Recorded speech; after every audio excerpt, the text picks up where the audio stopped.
Nós vamos a Mateus capítulo 24, que é o capítulo em que Jesus fala exatamente do fim dos tempos e da volta dele. Ele diz assim no verso 34, eu vou ler para você.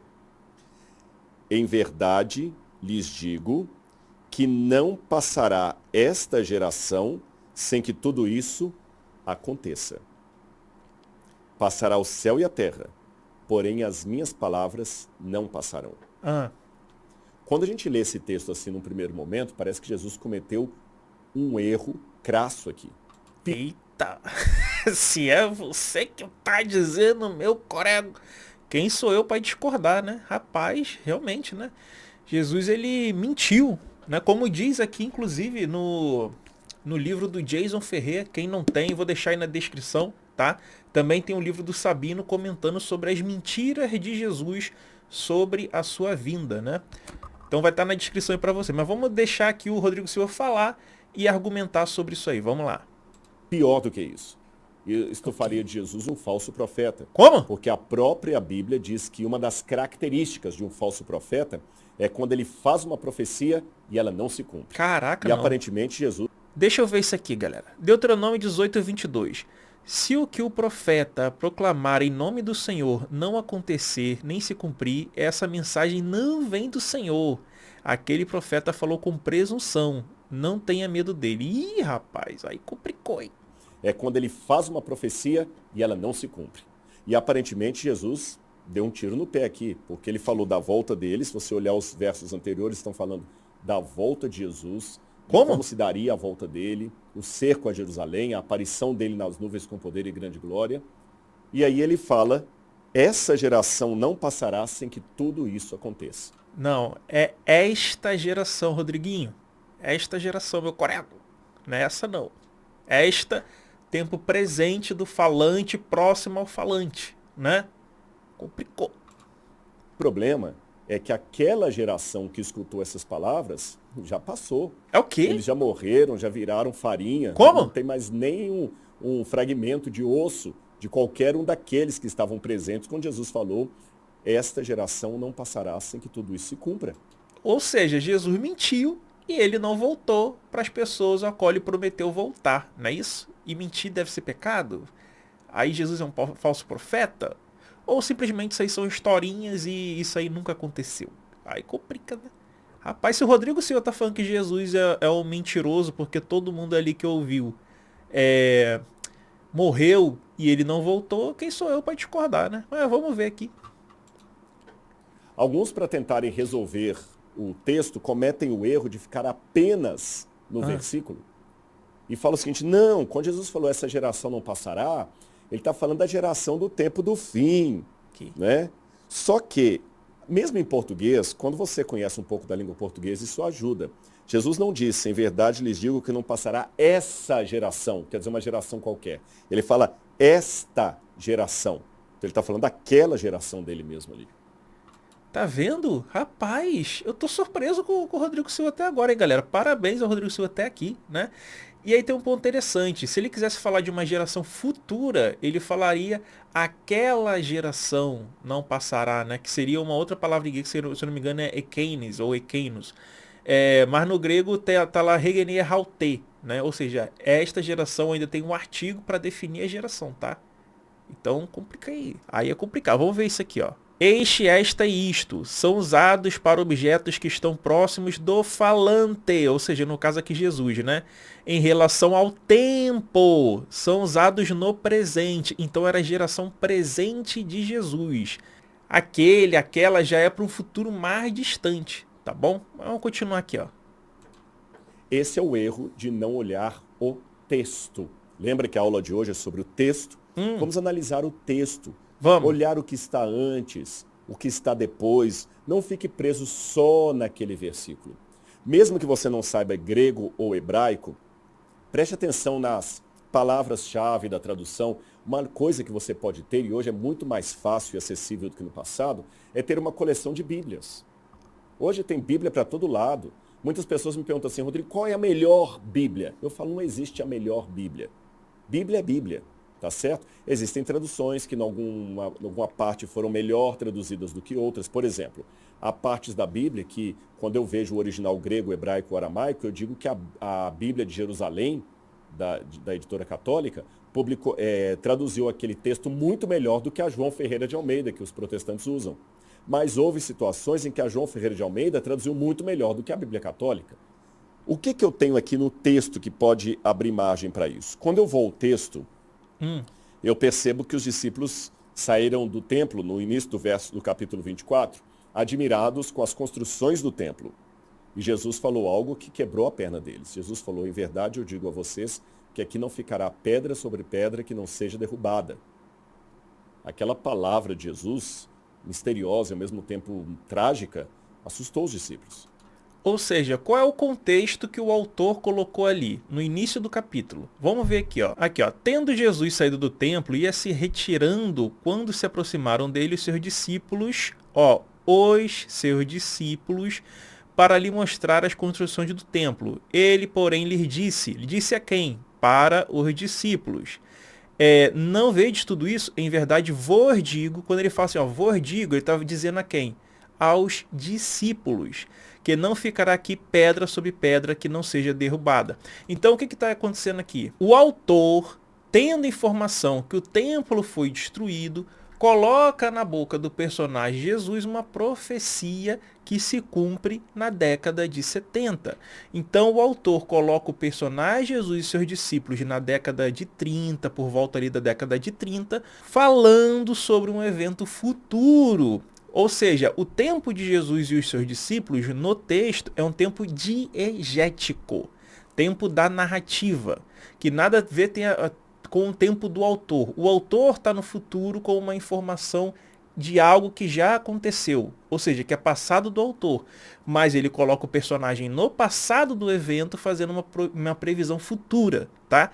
Parece que ficou complicado, mas imagina que é um autor hoje escrevendo a história do Capitão América lutando contra os nazistas da Hydra na Segunda Guerra Mundial, tá? É um autor que está hoje sabendo de todos os eventos da Segunda Guerra Mundial, escrevendo uma história no passado. É só isso, tá? É o que se chamado narrativa diegética, tempo diegético.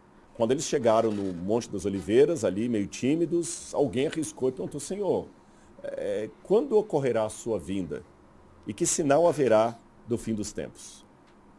Jesus, então, quando vai responder para eles, Jesus responde dando ênfase a dois acontecimentos: a destruição de Jerusalém e a volta de Jesus, que é o fim do mundo.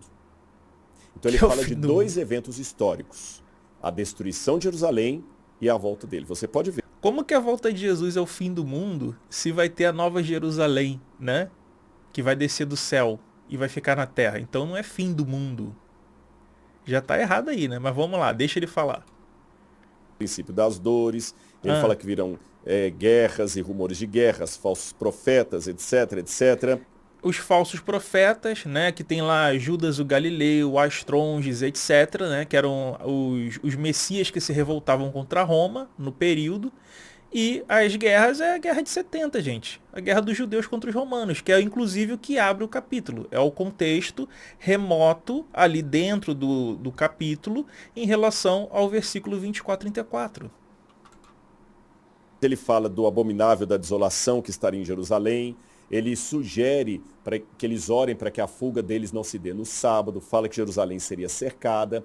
Depois ele volta a falar. Então já não pode ser hoje em dia, né? Hoje em dia ninguém mais guarda sábado, cara. Hoje em dia ninguém guarda sábado mais. Então não é para hoje, nem é para o Brasil, nem é para o mundo, né? O mundo inteiro não guarda mais o negócio do sábado. Então esquece isso aí. Do segundo advento dele. Essa forma de misturar dois assuntos e falar um pouco de um pouco de outro, um pouco de um pouco de outro, era típico do ensino dos rabinos. E Jesus também mesclou os dois aqui, até para acalmar um pouquinho o ânimo dos discípulos, porque se ele falasse demais da destruição de Jerusalém, eles iam querer cortar os pulsos, iam ficar desesperados. Se ele falasse só da volta dele, não iria preparar os discípulos para aquele episódio que ele falou da destruição do templo. Rapaz, de onde que esse cara tá tirando isso, velho? Até que eu tava meio que dando uma concordada com ele, mas aqui já começou a entornar aqui já veio o malabarismo, né? Aqui começa o malabarismo, né, meu colega? Agora ele tá falando que é dois assuntos. Vamos já ver na Bíblia se são dois assuntos mesmo. Agora ele deixou bem claro, em Ah, todo o capítulo 24, uma diferença crucial ah, entre o dia da volta dele e a destruição de Jerusalém. E eu vou mostrar para você qual é vamos a ver, hein? diferença crucial. Ele diz assim, olha, vou ler o verso 32. Tá. Aprendam a parábola da figueira. Aqui. Quando os seus ramos se renovam e as folhas brotam, vocês sabem que o verão está próximo, não sabem? Sim, senhor, sabemos.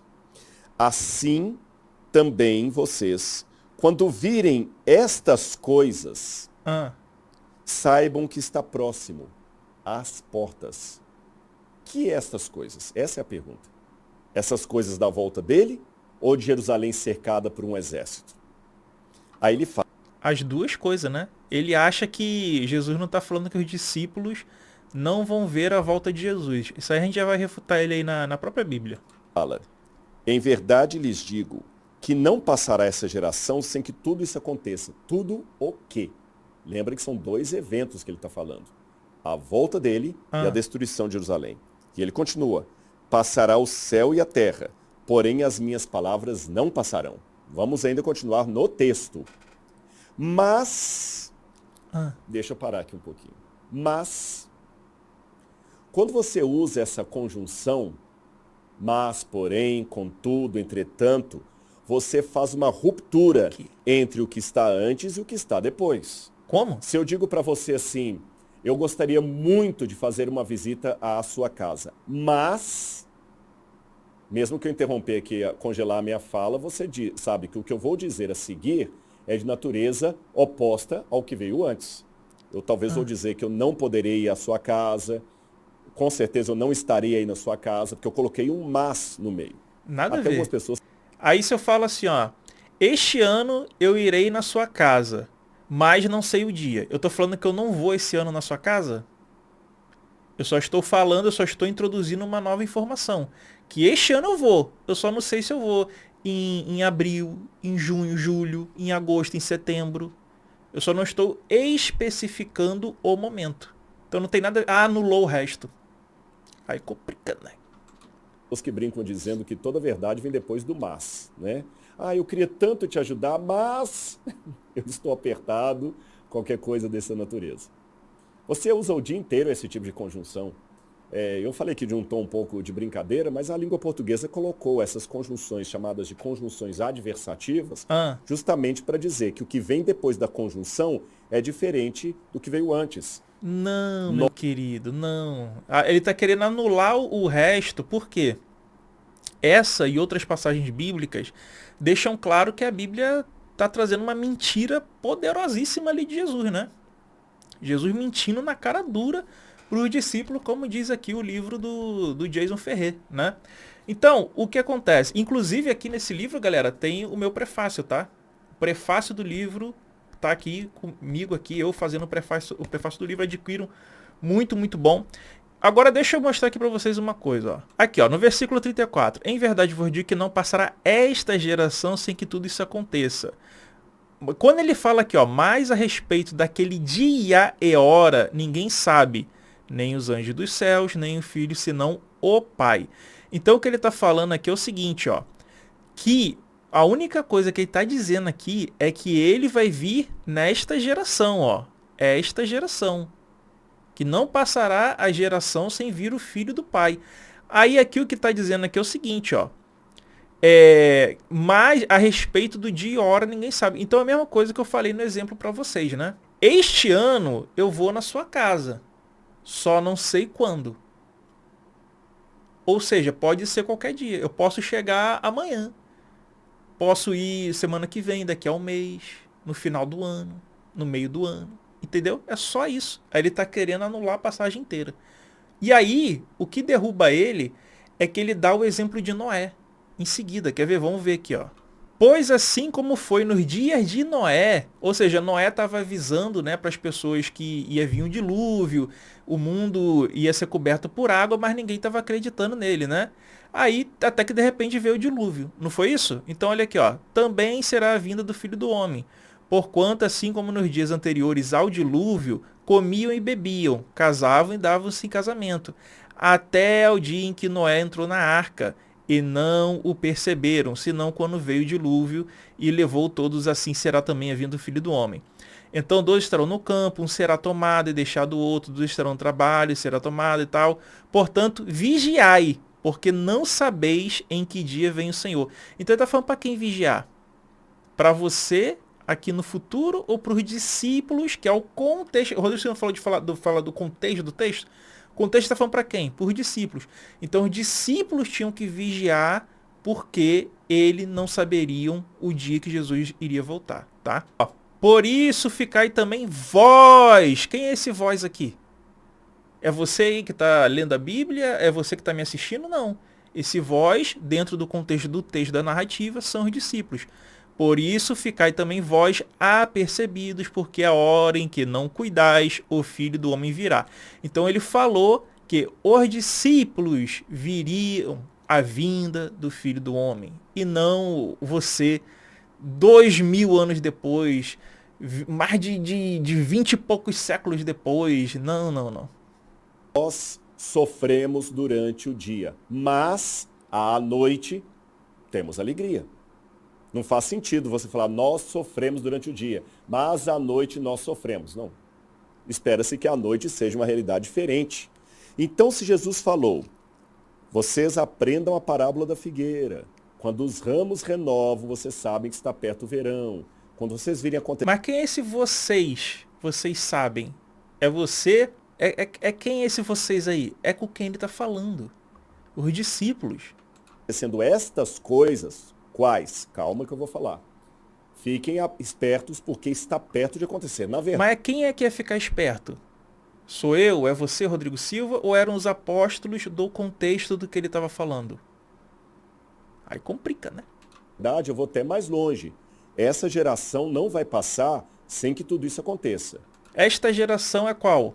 A minha, a sua ou a dos personagens a qual ele estava falando? Mas, a respeito daquele dia e hora, ele não falou deste dia e hora, daquele dia e hora, uma coisa futura, ninguém sabe. Nem os anjos dos céus, nem o Filho, senão o Pai. Perceberam? Mas ele está falando em relação ao que ele acabou de dizer, que não passará esta geração sem que aquelas coisas acontecessem. Só que o dia e a hora que estas coisas fossem acontecer, ninguém saberia. Tá entendendo? Só o autor, né? Ou seja, aqui, no princípio, ele está falando da destruição de Jerusalém. Não. Aí ele coloca um mas e passa a falar da volta dele. Quando a gente entende isso no texto, aí fica claro. A destruição de Jerusalém dava para saber quando ia acontecer. Qual que era o sinal? Quando vocês virem Jerusalém cercada de exércitos, a figueira até era comparada ao povo judeu. Lembra que uma época lá, Jesus viu uma figueira que não dava fruto? Não só Jesus, mesmo no Talmud, a figueira é símbolo do povo eleito. Então, quando vocês virem a figueira, Lucas fala, quando vocês virem Jerusalém cercada de exército, fujam para as montanhas. É isso que ele está falando. E dentre essa destruição de Jerusalém que ele disse, em verdade digo que essa geração não passará sem que veja isso acontecendo. Isso que? As pedras do templo caindo. E como essa destruição aconteceu no ano 70 de nossa era, muitos dos que estavam vivos na época de Jesus presenciaram aquele dia terrível, porque ele ocorreu apenas 30 anos depois que Jesus falou essas palavras. Viu? Ah, então tu vê, ele entende tudo certinho, né? Então esta geração é referente à Guerra de 70, tudo certinho. Aí como Jesus não volta na Guerra de 70, né? Aí tem que futuralizar, né? Ah, não, vai ser daqui a 200 séculos, né? Aí é complicado. Aí complica, né, meu escorel? 29 anos, para ser mais preciso. Agora, a volta dele, ninguém sabe. Nem os anjos, nem o Filho, senão somente o Pai. Então, galera, vamos ver aqui agora, na Bíblia, no Novo Testamento, no mesmo livro, o livro de Mateus, se as pessoas com quem Jesus estava falando iriam ver a vinda de Jesus com os seus anjos e com suas obras. Vamos lá aqui, ó. Mateus capítulo 16, 27. Pois o Filho do Homem virá na glória do seu Pai com os seus anjos, e então retribuirá a cada um de acordo com as suas ações. Em verdade, lhes digo que alguns dos que aqui se acham de modo nenhum experimentarão a morte antes de verem o Filho do Homem vindo no seu reino. Rapaz. Então isso aqui é o quê? Era você que está aí assistindo? Não, eram as pessoas que estavam ali ouvindo as palavras de Jesus, tá? Então aqui já acabou esse contexto aí dele de que, não era esta geração da vinda, não. Aqui já acabou. A geração que estava ouvindo Jesus é que eu vi. O próprio livro, ele não falou, não tem que ficar preso num versículo, né? E ele ficou preso no versículo. Quando você mostra isso no contexto do livro, já acaba tudo. Vamos ver outra aqui? Mateus capítulo 10 vai dizer assim, ó. Por minha causa sereis levados à presença dos governadores e de reis para lhes servir de testemunho. Então você vê aqui que tem até rei, né, na parada, né? Será que aqui no Brasil tem rei? Olha aqui, ó, Mateus 10, versículo 23. Quando, porém, vos perseguirem numa cidade, fugi para outra, porque em verdade vos digo que não acabareis de percorrer as cidades de Israel até que venha o Filho do Homem. Isso aqui ele estava falando para você aqui no século 21.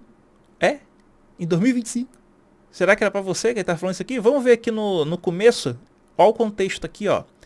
Tendo chamado os seus 12 discípulos, deu-lhes Jesus autoridade sobre espíritos imundos para os experimentar curas, sorte, doença, etc. Ora, os nomes dos 12 apóstolos, aqui então ele está falando com os 12 discípulos. Então, quem é que não terminaria de percorrer as cidades a qual Jesus enviou? Ó.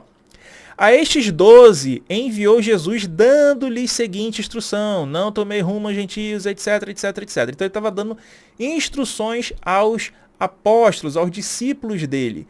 E uma dessas instruções, uma dessas coisas que ele falou, foi que os apóstolos de Jesus não terminariam de percorrer as cidades de Israel até que venha o Filho do Homem. Aí o Filho do Homem veio? O Filho do Homem veio? Ou aqui também, ou esses 12 aqui, esses 12 apóstolos são Highlander, estão vivos até hoje. Aí tem que espiritualizar, né, meu colega? Aí complica. Vamos outra aqui, ó. Mateus 26, 63 e 64. Ó. E Jesus, porém, guardava em silêncio. Aqui é no julgamento de Jesus, né? Insistindo o sumo sacerdote, disse-lhe: conjuro-te pelo Deus vivo, que nos diga se tu és o Cristo, o Filho de Deus. Disse-lhe Jesus: tu o disseste. Digo-vos, porém, que vereis em breve o Filho do Homem assentado à direita do Todo-Poderoso e vindo sobre as nuvens do céu. Aí eu pergunto, esse sumo sacerdote aqui, ele viu Jesus vindo com o reino de Deus, etc.? Aí, meu amigo e minha amiga, você tem que pensar o seguinte: em Atos, tá falando que quando Jesus estava lá voando até a nuvem, né? Tem o judeu voador, é dito assim, da mesma maneira que vocês estão vendo ele subir, vão ver ele vindo, né? É dito em várias partes. O próprio Paulo diz que o evangelho já foi pregado no território, o próprio que vão traduzir como mundo, né? Então o evangelho já lá em Colossenses já é dito que já tinha sido pregado. Paulo em Tessalonicenses já diz que eles estariam vivos para a vinda de Jesus, a vinda do Filho do Homem, tá? Lá em Tessalonicenses. Então assim, não tem para onde correr, filho. Não tem para onde correr. Jesus mentiu sobre a sua segunda vinda. Isso tudo é historinha. É caô, é uma história para alegorizar a destruição do templo na década de 70. Inclusive, tem muita gente que é preterista, porque enxergou isso de forma óbvia, né? O preterismo que está ali no texto. E outra coisa, e também tem aqueles que defendem que esse Filho do Homem poderia até inclusive ser uma alegoria para o próprio general Tito Flávio, que era filho do imperador romano Vespasiano, né, que seria o Todo-Poderoso. E aí, né, e aí vai embora. Então assim, ou você aceita que Jesus mentiu, né, que Jesus é um mentiroso, que nada daquilo aconteceu, ele é um falso profeta, etc. Ou você entende que tudo isso é uma historinha, né, que tudo isso aí é um caô danado. O Jason aqui no livro, por exemplo, ele vai pela linha de vamos fingir que Jesus existiu e tal, e vamos colocar ele como mentiroso. Aí ele vai provando no livro, ó o calhamaço que é, né, cheio de referência aqui, mostrando que de fato Jesus mentiu sobre a sua segunda vinda. E aqui vai ficar um vídeo para você, né, para você se aprofundar nessa questão, e aqui uma playlist com recomendações de vídeo. Um grande abraço a todos vocês, valeu, falou, fui, se inscreva no canal e deixe seu like. Valeu!